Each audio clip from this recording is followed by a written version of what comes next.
Alrighty, hey guys. It has been a while. Lots of stuff has happened.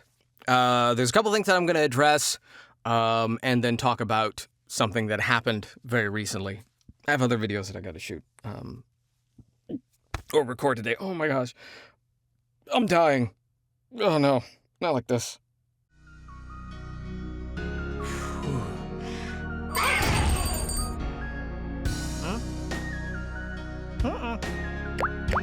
All right, sorry about that. Obviously it's been a while. I haven't been posting too much. I think the last thing I posted was in May 31st.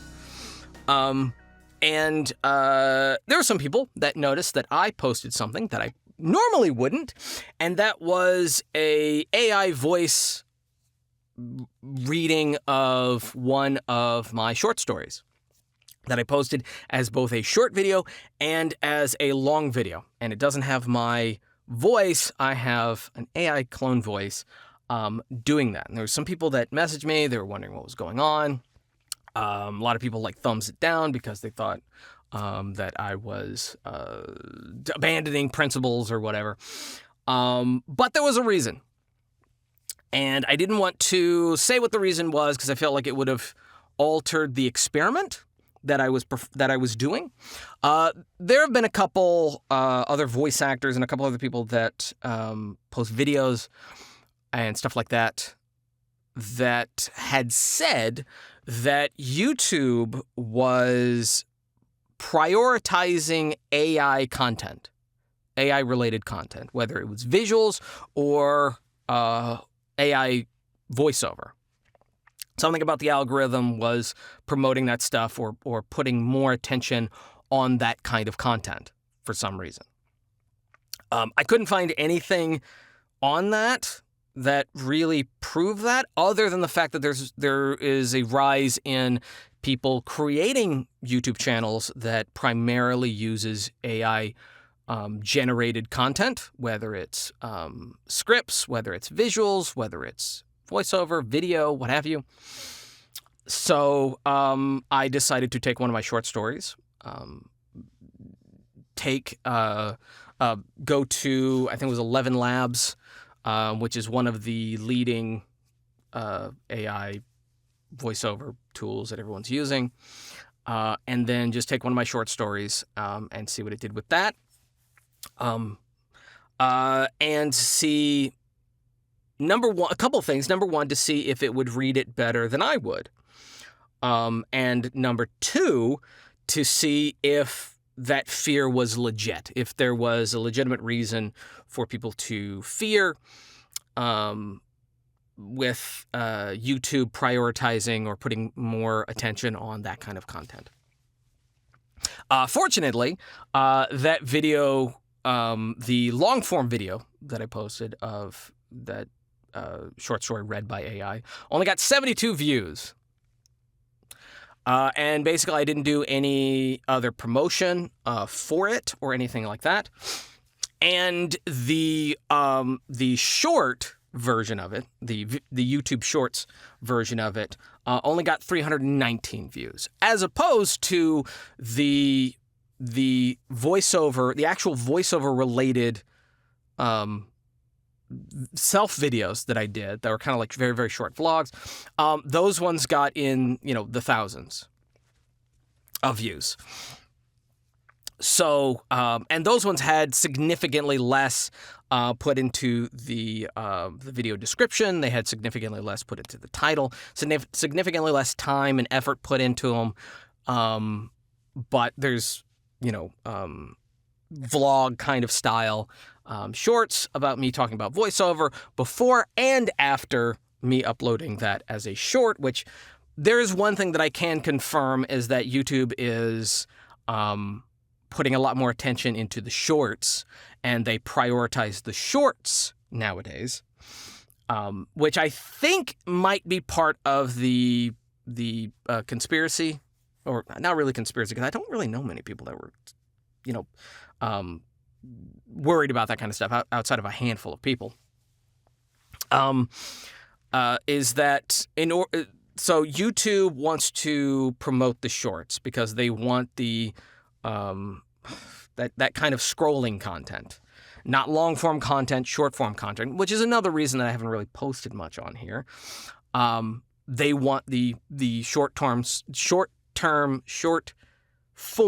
scrolling content. And a lot of people, in order to create a lot of that kind of content and push it out quickly, are using AI tools of one degree or another. So I think that's where this fear is coming from. But it doesn't look like the algorithm is scanning videos and is going, this is AI, we're going to promote this. That's not happening. Also, saying that this was read by AI did hurt the video, which I was actually glad to see. It wasn't a lot of people looking for voiceover done by AI. In fact, most people, based on my observation, based on my communication with people, based on from what I'm seeing, most people do not want voiceover done by AI. They actually want a human being reading to them.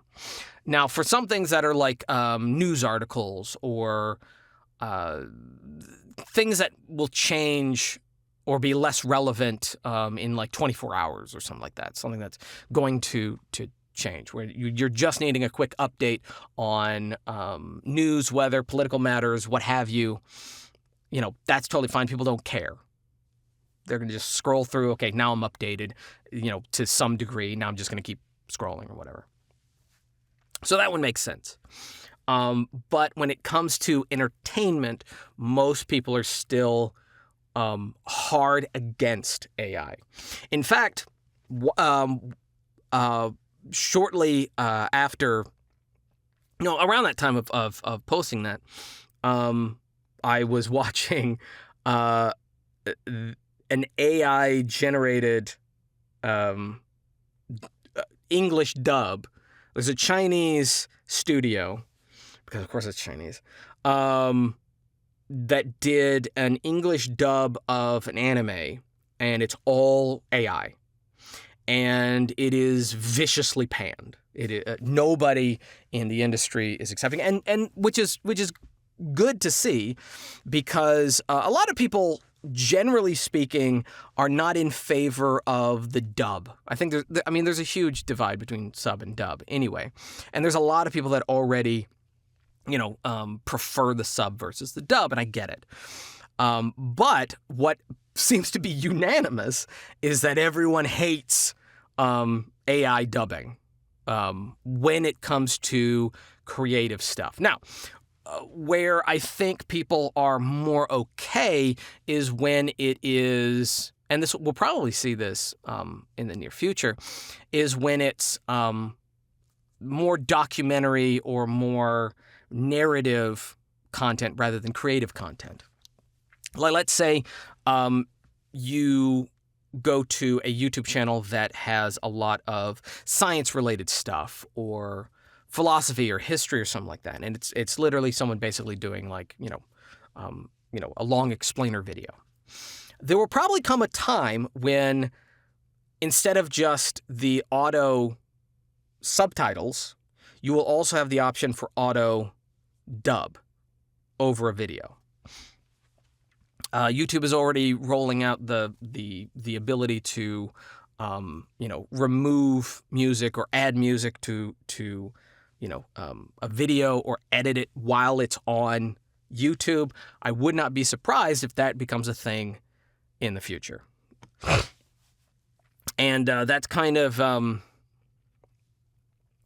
that's going to suck, because that won't just be used for just long form explainer narration videos. Like, I can see a lot of my videos that are kind of almost like TED Talky, kind of just general information sharing.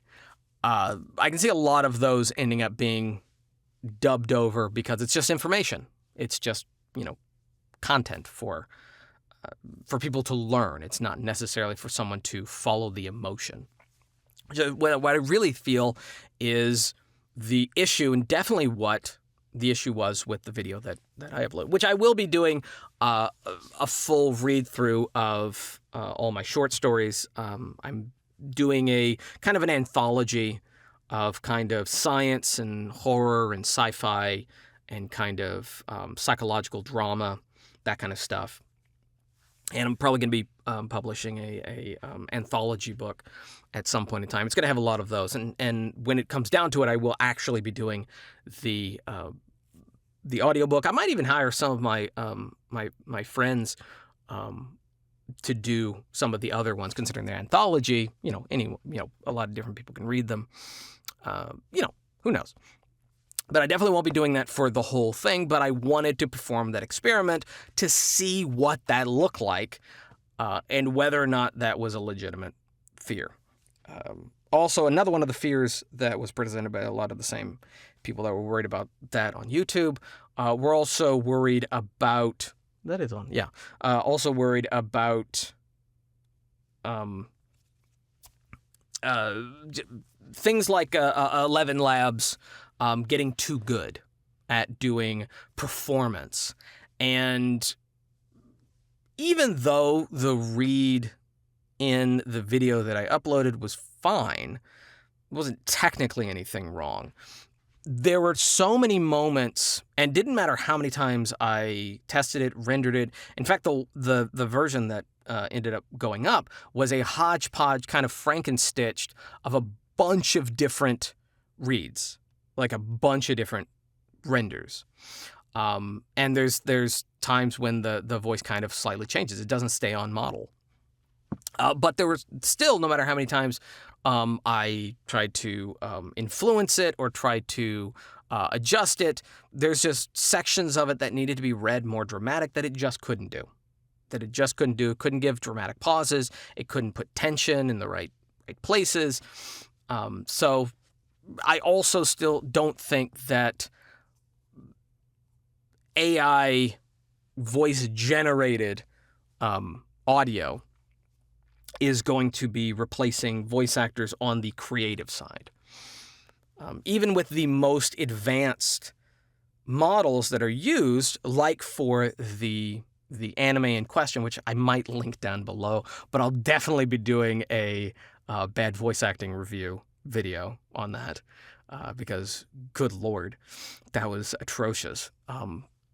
Even with the most advanced models, it's still not a threat, and it's not that big a deal. And the people that are using it and replacing voice actors don't know the difference, don't know, why this doesn't work. And I think that's also part of it is because you're seeing a lot of people do that for dubbing for a language that they don't speak all that well or fluently, for a culture that they don't understand. So that's why a lot of that is missing the mark. If I was to do the same thing and I was to dub this video with AI in like Japanese or what have you, it wouldn't sound right. Maybe to me, I'd be like, oh, that's probably fine. That's probably accurate. But anyone listening to that from Japan or people who know Japanese fluently are going to be listening to it and know that that is garbage. And I think that's part of it. I think that's another part of it, is people are using it in ways that they don't understand to do things that they also don't fully understand. So I just wanted to put that out there. I want to put a little explanation as to what that was for and why that was there. But it's not going to be a regular thing. The only reason that I would continue experimenting was just to further understand these tools and how people are using them, so that I know where we are safe and I know that where we're probably got some issues. But when it comes to character voice acting and performing and emoting, we're not in danger. Not right now. Basically, until AI gets emotions, it's not going to be able to accurately portray emotions. No matter how many prompts you give it, it's not going to be that good. Yes, will e-learning narration audiobook probably end up being taken over in at least a third of the area? Sure, probably. But I also don't think it's that far along as we as it currently is, because even to do the thing that I had, which was very, very short, it was inconsistent. It didn't deliver the read the way that I intended it, and I was the author. So, it's not something that I'll be using on a regular basis, and it's not something that I would be afraid of, and it's definitely not even close to us. So, but also there's going to be a lot of people that love AI, use AI, that are going to be like, you didn't have the right prompts, or give it time, give, a little bit. I don't know what y'all are trying to achieve. I don't know what y'all are trying to do. I mean, I don't see how y'all gain anything from this. I don't see how anyone gains anything from this. But as of right now, there are some fears that I was able to kind of put to rest. Anyway, that was it for this video. Thank you guys for watching. If you liked the video, give it a thumbs up. If you didn't, give it a thumbs down. Totally fine. Subscribe if you're new. Bell for notifications. And leave down in the comment section below if you'd like to add or subtract from this conversation. If you have a rebuttal, put it down below. If you have your personal experience, put it down below. Whatever. I want to keep this conversation going because this is obviously something that we're going to continue to deal with for a very long time. Union's still working on it. Major voice actors are still trying to work around it and deal with it. It's not going anywhere, and we got to work with it, work around it, or see how we can, keep it out of certain areas of the industry. But that's it. And until next time, peace.